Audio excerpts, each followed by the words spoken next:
Guruve Gaura Chanjaya Radhikaya Tadare Krishnaya Krishna Bhaktaya Tada Bhaktaya Namo Namaha Vancha Kalpa Trubhyascha Kripa Sindhu Bevacha Patitanam Bhavanebhyo Vaishnavebhyo Namo Namaha Jaya Sri Krishna Chaitanya Prabhu Nityananda Shri Advaita Gadadhara Shivasari Gaura Bhaktavinda Hare Krishna, Krishna Krishna, Hare Hare, Hare Rama, Rama Rama, Hare Hare.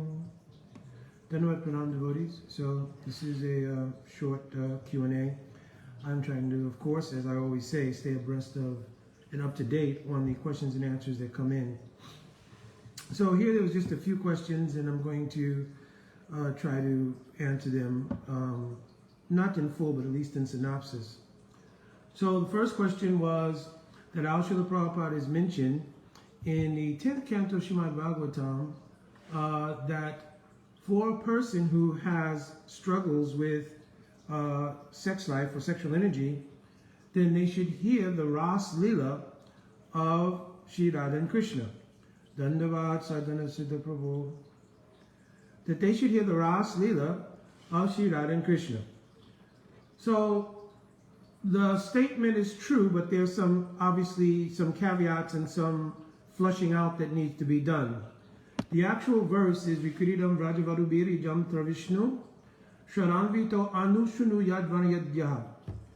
So here it says Shranvita. Shranvita means in the category of those who have Paramatik Shraddha.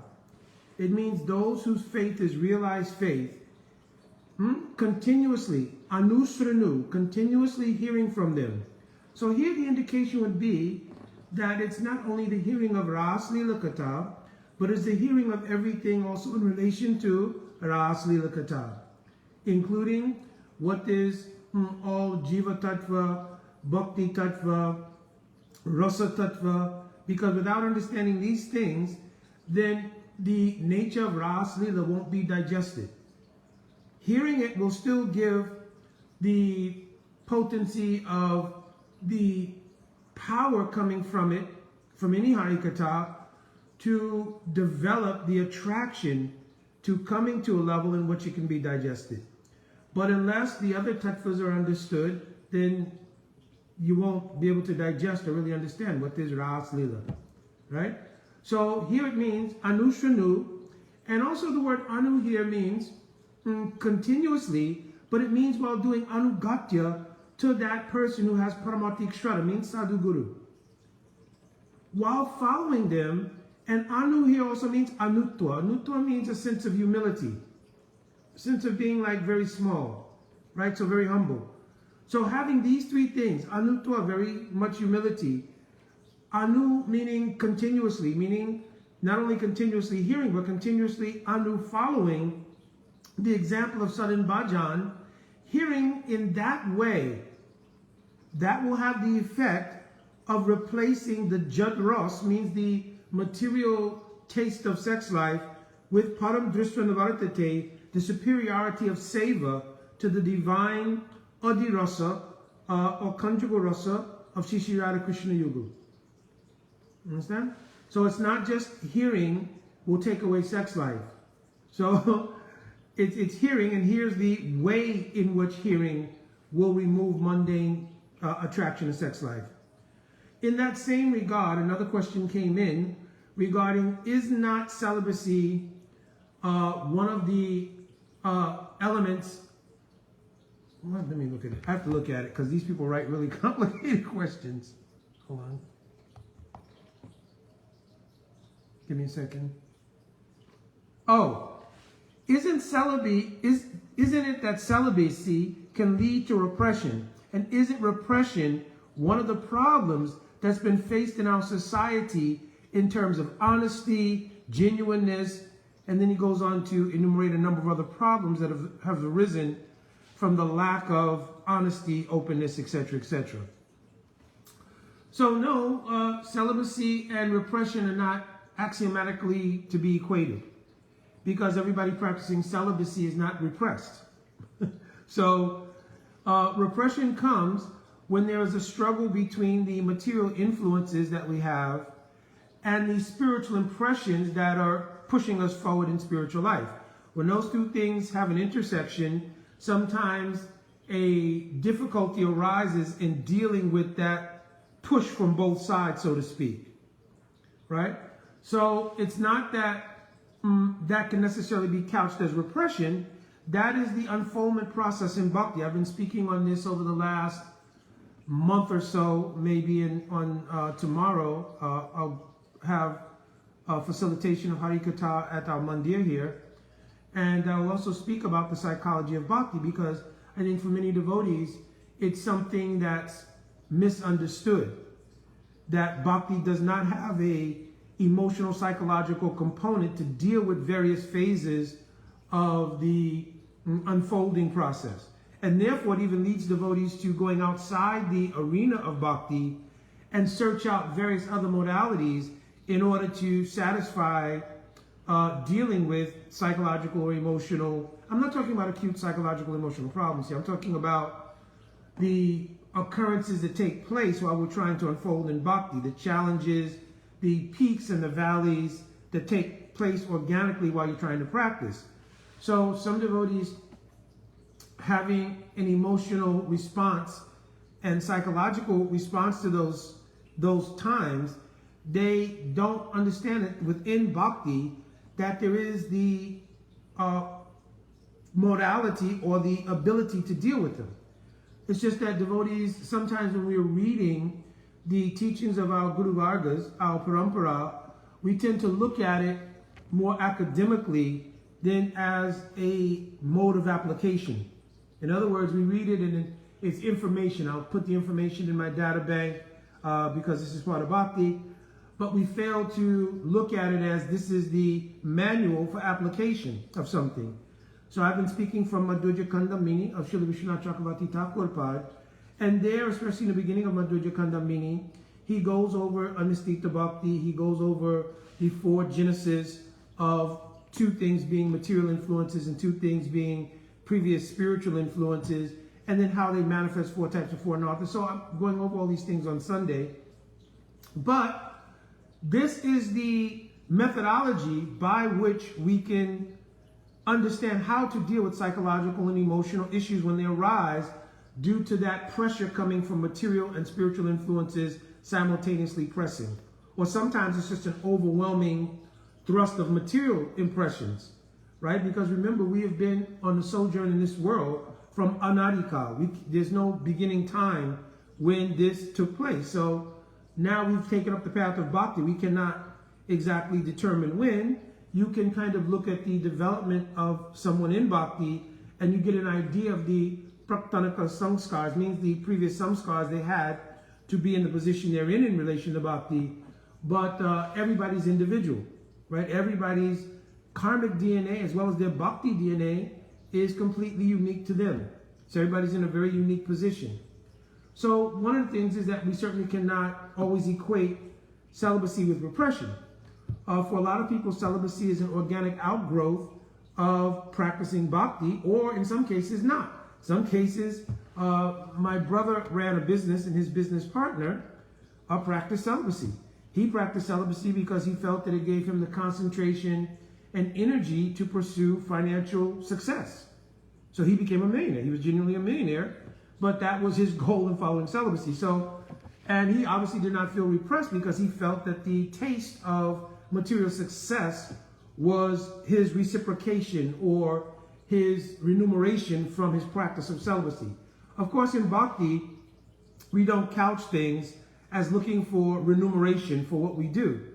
So if someone is genuinely practicing celibacy in the arena of bhakti, genuinely, key word here, practicing celibacy in the arena of bhakti, it's because there's been some organic unfoldment in their consciousness that either if they're in grihastha life and they're not having children anymore, they've decided not to put energy into intimacy or sexual dealings because it does remove the focus of consciousness from completely being anya abhilas sunya, means having no other desire except anukuliyana krishnanu silanu, desire to please Krishna. Because in the dealings of intimacy in the material world, it is chock full of self-interest. There's no question about it, right? Even when we're doing it dharmically for procreation, still self-interest will naturally arise there. That's just, even in Bhagavatam it's mentioned, one feature to encourage procreation was the pleasure energy put on the genitalia of males and females to give them impetus to do procreation. Because if you read Srimad Bhagavatam, you will see that in the beginning, when Brahma's doing the creation, many people don't want to become involved in it. Chatusana, 4 Kumaras, Narada. And Narada convinces the Prajapatis like Prachetas and others not to become involved. So that energy is placed there just to encourage procreation. You understand? But because it's of the nature of material pleasure, then people become involved in it even outside the idea of its intended seva purpose, which is procreation. You understand? And of course, dharmically, it's been understood if somebody is in a dharmic marriage, then there's different levels of practice of celibacy, inclusive of intimacy. But our Srila Prabhupada made the point that the actual ideal for those practicing bhakti in pursuit of pure bhakti, that sex only for procreation should be there. And if that's not happening, then we should try to put that energy into bhakti, right? So that doesn't always mean repression. And in fact, I don't even know that we can have a metric to determine how much of it is repression, how much of it is not, etc., etc. Those are very individual considerations. So, for many people, it is truly param drishyanvartate. What they are tasting in bhakti is sufficiently satisfying their consciousness in such a way they don't want to divest from that absorption for becoming involved in intimate dealings. Right? So also, in the question, the person kind of wrote a chain of events with their effects. So one thing becoming repression, leading to dishonesty and hypocrisy, and there's a whole list here. But many of these things also come from other concerns. It is not just repression in sexuality. It is the lack of perhaps the kind of association that gives inspiration in bhakti. Perhaps it is because of the sense of practicing in a collective mindset. I gave a talk the other day and mentioned, and I'll make this part of the talk tomorrow, we're all individuals practicing in a collective. We're not a collective. And where our acharyas have written in Sastra, we should practice in the association of devotees. Here it meant Mahatra Sadhu Sangha. Swajati Asheshnidde Mahatra Sadhu Sangha. Those who are affectionate in the same mood we have and who are superior in realization to us. So this is the meaning of Sadhu Sangha. Sadhu Sangha did not simply mean the gathering of aspirants. The gathering of aspirants is the gathering of aspirants. And because we're aspirants, then there is the various idiosyncrasies and nuances of each person. Excuse me, again, I'm always multitasking here.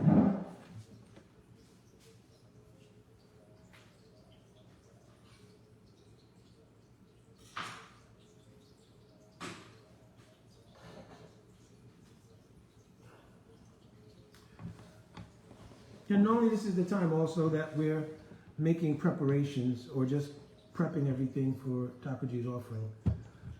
So it is not that simply being in the collective of aspirants that we all should have the collective mindset and therefore everybody should be moving homogeneously through the process of bhakti. We're all individuals. And a lot of times what does create the rising of duplicity, dishonesty, all these kind of things, is the need to try to satisfy a collective mindset. I either want everybody to know that I'm actually very good at my practice, or I'm critical of those I see who may not be, I think is good at practicing. So all of these kind of things is due to being in the collective mindset. If you're an individual practicing in a collective, then my Guru Parapadma is often told, oil your own machine. It means concentrate on your practice. Concentrate on your practice. And by concentrating on your practice, that is already a honesty. People, also there's a thrust, and I'll speak a little bit about this tomorrow as well, there is now a thrust of the idea that everyone can come together, and by openly being honest in a collective of aspirants, this is a good thing. It is not. It is really not. For everybody to come together and give,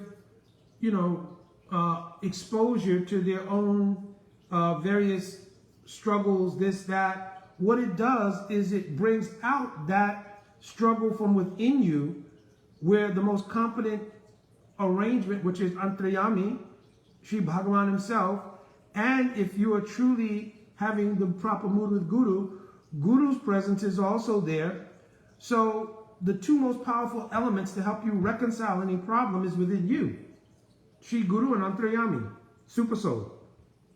So to then take whatever you have, which is toxic in character, right, and put it out into the mandal, into the Vaishnava Sangha of other aspirants who also have toxic issues, and they put all of that out.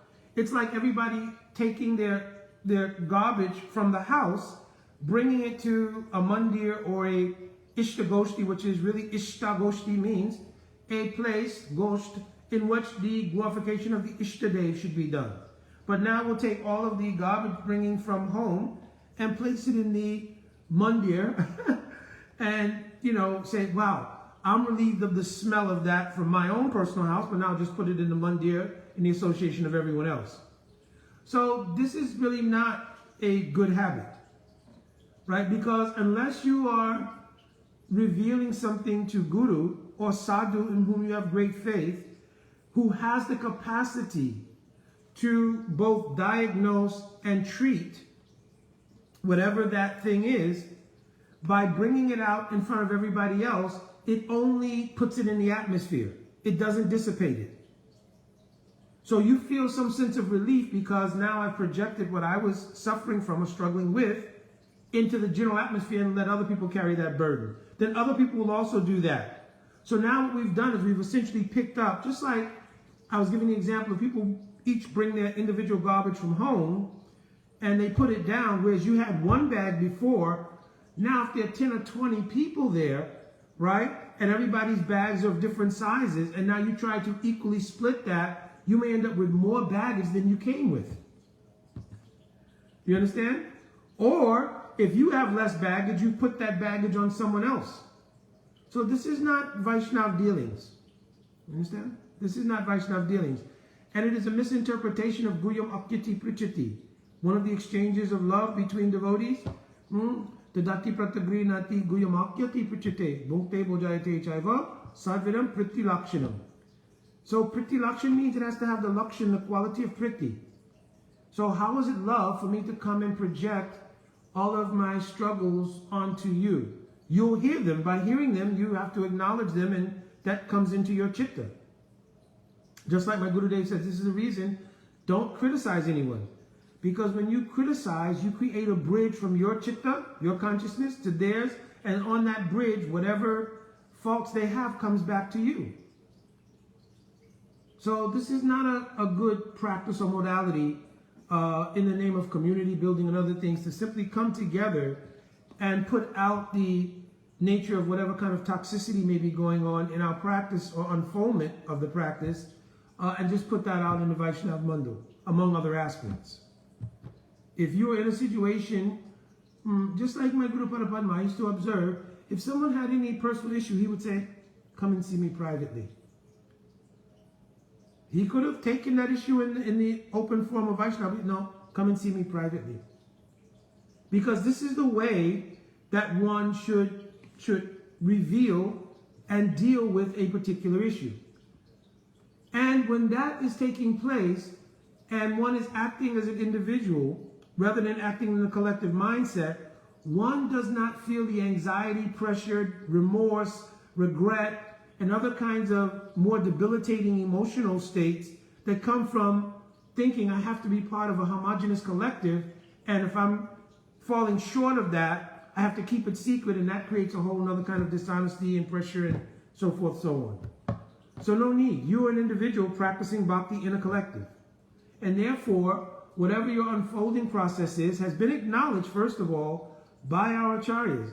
They have not left us void when it comes to dealing with the particular psychological and emotional happenings that go on while we're practicing and unfolding.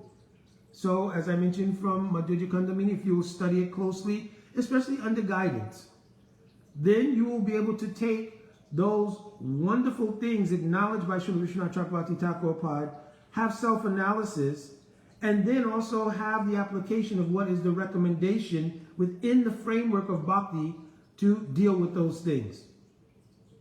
Because we have to remember that faith, Shravanjan, Bhakti Adhikari. Shravanjan, Bhakti Adhikari. The Shraddha, this faith, is the currents we have, right? Kanishtamadam Uttama Shraddha Anusari. The particular level of eligibility we have for revelation in bhakti comes from Shraddha. Shraddha is the prabhav or influence of Swarup Shakti. So, Ado Shraddha. In the beginning, that Shraddha shows its potency by breaking the abhinavesh of the jiva to the material world.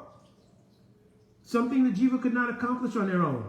Swato na sambhavanti anya gyanatva ganadobhavet, 11th canto Bhagavatam, this verse is stated that swato na, the jiva on their own can't break the abhinavesh, means the absorption in the material energy.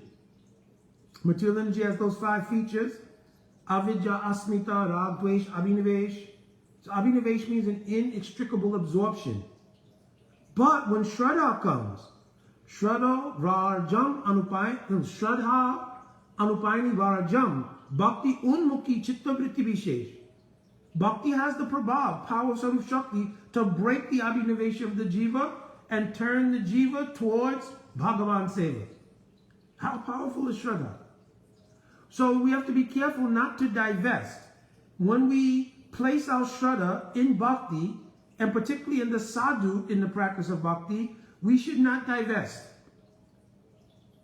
It's mentioned that Shraddha will grow, and when it becomes mature, Shraddha Shabde Vishwas Kohe Shudridanishtoy Krishna Bhakti Koil Savakam Kritoy. It's described by this word Shraddha. Shraddha Shabde Kohe. We are saying, Kohe means we're by this word, Shabda Shabde, by the sound of this word, Kohe, we mean to say. Shabda Shade Vishwas. A Vishwas should come. Vishwas. So V here means a specific power. What is that power? To have a kind of faith that is compared to your breathing. Because one meaning in Sanskrit of swas is a breathing, taking a breath. The faith that we have that the next breath we take will come because of Bhagavan's mercy is called Vishwas. You understand? Next breath is not guaranteed. But we do so many things on the faith that the next breath will come. That's a faith that we have in Bhagavan. The next breath will come. You understand? So this kind of faith, which is the kind of faith you trust in Bhagavan that my next breath will come, have that kind of faith in bhakti. You understand? Therefore it says Krishna Bhakti Koila. Have that kind of faith in Krishna Bhakti. Then Savakama Krita Hoy. That this bhakti can accomplish everything. So nothing is left out. So no need to go to any other kind of modality. No need to have different kinds of groups and introduce various kinds of,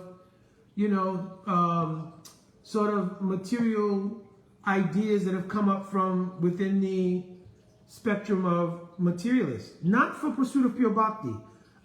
Sometimes people think that we're degrading the accomplishments, whether it's academic, whether it is social, or any other line, that we're degrading those things. We're not. Just like devotees once asked me about the term spiritual bypassing.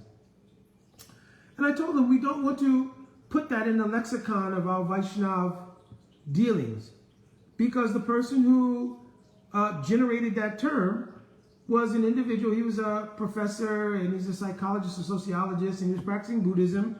he observed some things in his own particular circle, and he coined this term spiritual bypassing, which meant that people tend to use spirituality as a bypass for dealing with actual issues. Well, in fact, that's a very inappropriate term in bhakti, because as I just mentioned, bhakti genuinely has that power. Therefore, it is not spiritual bypassing to suggest to someone to increase the depth, sincerity, intensity of bhajan practice as a way to deal with your emotional, psychological, or other kinds of struggles or issues. It would not be spiritual bypassing. Sometimes people will say, well, in the political, political dynamic in the world, to just become absorbed in, well, because there's a lack of spirituality, that viewpoint is spiritual bypassing because it doesn't deal with the injustices, this and that.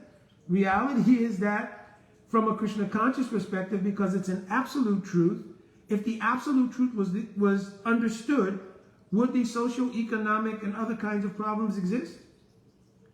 Not only if it's understood, but if it was applied, would that exist? It would not.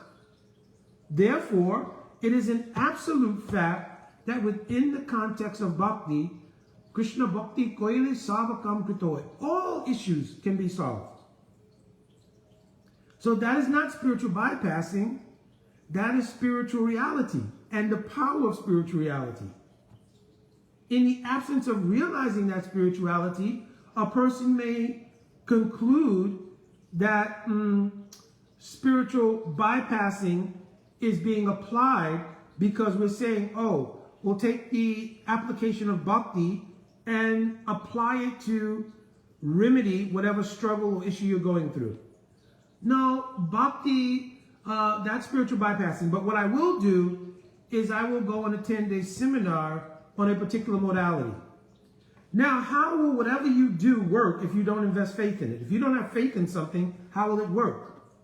Therefore, it axiomatically means I will have to divest some faith from bhakti and apply it to this other modality. And what that does say is that the term Krishna bhakti koili savakam kritahoy, that savakam, anything, krita, can be solved by the power in bhakti. I am divesting faith from that statement. Because I'm saying this modality has an ability that bhakti does not have. And the pradhan practice in bhakti is Harinam. And Mahaprabhu is saying, Nam Nam Akari Bahuda Nija Sava Shakti. I personally place Nija, my own Shakti, in Harinam. Therefore, to tell someone, oh, you should deepen your chanting, deepen Nam Bhajan, it will solve so many things. Well, Prabhu, that sounds like spiritual bypassing. But I will go and I will, in this arena, in a particular modality, I'll be able to solve that issue. Therefore, that modality, by action that a person takes, is showing they've put a divestment of faith from bhakti and an investment of faith in that modality. And sometimes it's difficult for persons to hear. One of the reasons is because most of the modalities that people divest faith from bhakti and invest faith in that modality are in the mode of sattva gun. And the nature of the mode of sattva gun is that it conditions one to a sense of happiness. So self-interest, I've explained this many times, I'm not going to do it here because I've really already extrapolated from an initial question all the way into this arena. But self-interest is the biggest obstacle in bhakti because it's so difficult to give up. And when we're in the face of any kind of challenge, we go back to two things, a sense of doership and a sense of self-interest. Really in reverse order. A sense of self-interest producing a sense of doership to adjust things to satisfy that self-interest. So we have to realize, we have to begin to at least comprehend the fact that everything is included in bhakti. And my initial sojourn into this line of thinking was that it's very important to understand that the acharyas did not leave a void in this area. They didn't, write Jiva Goswami 400,000 verses, 18,000 verses of Srimad Bhagavatam, 700 verses of Bhagavad Gita. So literally millions of verses when you add up all the writings of our acharyas. They did not miss out on, oh, well, what do we do if a sadhaka or a person who's trying to practice has this emotional issue or that psychological issue while trying to move forward? To suggest that they did not accommodate that would really be aparad.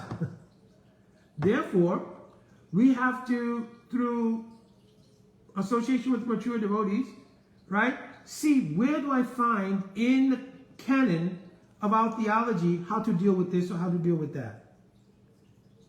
And if we approach the Guru and Guru says, oh, how is your Nam Bhajan?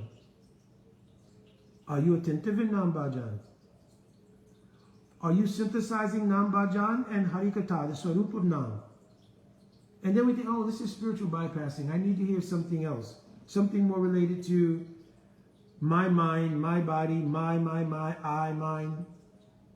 Understand? Because now we are going in the opposite direction. It may not be grossly, just like a person may not do a complete 180 in relation to bhakti, but it is possible to do some lesser degree of a turn and start pursuing something else. Even if you're not fully pursuing that thing, but you start to equate that thing has the same kind of efficacy or some superior efficacy in me obtaining my goal than bhakti does. If not, then I have to find within the theology of bhakti where is the mechanism for me to apply to solve this problem, whatever that problem might be. Now, I've been asked several times, someone has gone, by their karmic arrangement, has undergone some acute mental issue. That's obvious that there may need be help of some medical professional to deal with an acute problem regarding a medical situation, which that's what it is, a psychological or medical situation that's arisen. So I'm certainly not saying don't do those things. I'm saying that devotees who are not in any acute condition, but are simply experiencing the natural unfoldment of emotional and psychological adjustments that take place while we're practicing bhakti, need not look outside the arena of bhakti for how to deal with those particular states. In the discussion of Srila Vishwanath Chakravarti Thakur, he's identified 6 kinds of anistita bhakti. But we have to examine them very closely to see how they relate to different psychological and emotional states. Utsamai, or the initial unsubstantiated, I don't like to use the word false. False enthusiasm is what it's translated as, and that's an adequate English translation. But I would say unsubstantiated enthusiasm. Unsubstantiating means your enthusiasm is not backed by realizations yet. But from self-interest in observing that bhakti has qualities I can resonate with, a false enthusiasm is generated in the very beginning of the practice. Right? So that's why they use this term false enthusiasm. A kind of enthusiasm based around self-interest. Right? So it's not really substantiated by realizations of seva, etc., etc. Right? That hopefully comes in the future, that Rupa Goswami said, Utsaha Nishchaya Dhayat, that your utsav will be born of realizations in the taste of seva. But in the beginning, it's not like that. So we have to begin to understand these terms, like Utsamai and Ganatarala, because they are related to the different stages of unfoldment before bhakti has become substantiated by realization in the stage of Nishta. So they call Anishtita Bhakti. Right, so anyways, tomorrow I'll be talking about these things more. But here I was just trying to answer those 2 questions that were arose. There were some others, but I don't have time. I'll have to finish preparing the offering. But all right, my Dandavat Pranam Vancha Kalpatrubhyascha Kripa Sindhuve Vacha Patitanam Pavanebhyo Vaishnavebhyo Namo Namaha. Also, if there are any devotees who are on locally, I did see some devotees now. I know Abhay Prabhu was on, and I don't know the devotees from Avachua here were on. But if you're coming tomorrow, I'm going to try to definitely be there a little early, and to get the bhajan and stav and stuti, we'll do. But then to get into the topic, because I want to leave plenty of time for discussion, and at the same time get the topic fully expressed. So, all right, my Dandavat Pranam, Jai Radhe Radhe.